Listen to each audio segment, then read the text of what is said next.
11/10/2025 விசுவாவசு வருடம் புரட்டாசி மாதம் 25ஆம் தேதி சனிக்கிழமை. இன்றைய நாளிற்கான ராசி பலன்கள். மேஷம் உற்சாகம் நிறைந்த நாள். ரிஷபம் லாபம் அதிகரிக்கும். மிதுனம் நட்பு நிறைந்த நாள். கடகம் வாழ்க்கை தரம் உயரும். சிம்பம் போட்டிகள் அகலும். கன்னி எதிர்ப்பு ஏற்படும். துலாம் பொறுமை நிறைந்த நாள். விருச்சகம் ஏமாற்றம் ஏற்படும், கவனம் தேவை.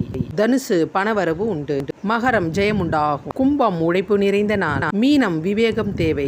துலாம் ராசிக்கு சந்திராஷ்டமம் இன்றைய நாள் முழுவதும் உள்ளது. அதனால் எந்த விதமான புது முயற்சிகள் இந்நாளில் மேற்கொள்ளாதீர்கள். அன்றாட கடமைகளை மட்டும் பாருங்கள். தொலைதூர பயணத்தை தவிர்க்க பாருங்கள். வெளியே செல்லும் பொழுது உங்களுடைய விலை உயர்ந்த பொருட்களை பாதுகாப்பாக வைத்துக் கொள்ளுங்கள். பணம் கொடுக்கல் வாங்கல் எந்த விதமான காரியமும் இந்நாளில் செய்யக்கூடாது. வேளையில் வீண் பிரச்சனை, வீண் வம்பு வழக்கு ஏற்படுவதற்கு வாய்ப்புள்ளது. அதனால் யாரிடமும் வார்த்தையை விட்டு வம்பில் மாட்டிக்கொள்ளாதீர்கள். உங்களுடைய அன்றாட கடமைகளை மட்டும் பாருங்கள். அமைதியை கடைபிடிங்கள். இறை வழிபாட்டை